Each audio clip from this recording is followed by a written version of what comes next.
दूध, पेट्रोल और रोजमर्रा की चीजों की बढ़ती कीमतों के बीच जुलाई 2026 में केंद्रीय कर्मचारियों के महंगाई भत्ते में बढ़ोतरी की उम्मीद बढ़ गई है। AICPI इंडेक्स और महंगाई के आंकड़ों के आधार पर कर्मचारियों को अगले DA रिवीजन में फायदा मिल सकता है।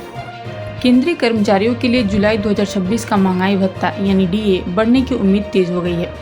देश में लगातार बढ़ रही महंगाई, खासकर दूध और पेट्रोल की कीमतों में उछाल DA कैलकुलेशन पर असर डाल सकती है।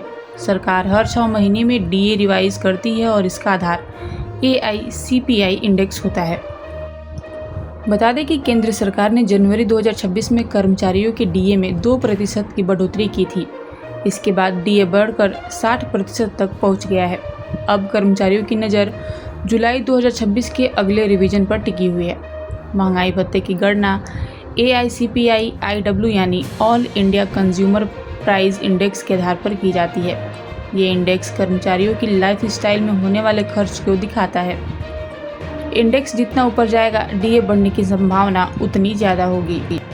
अगर आने वाले महीनों में महंगाई का स्तर ऊंचा बना रहता है तो जुलाई 2026 में DA में 2 से 3% तक की बढ़ोतरी हो सकती है। हालांकि आखिरी फैसला केंद्र सरकार की मंजूरी और ऑफिशियल डेटा पर निर्भर करेगा। DA बढ़ने का फ़ायदा सिर्फ केंद्रीय कर्मचारियों को ही नहीं बल्कि पेंशनर्स को भी मिलता है। पेंशनर्स को डियरनेस रिलीफ के रूप में समान बढ़ोतरी दी जाती है। इससे लाखों परिवारों की मासिक आय में सुधार होता है।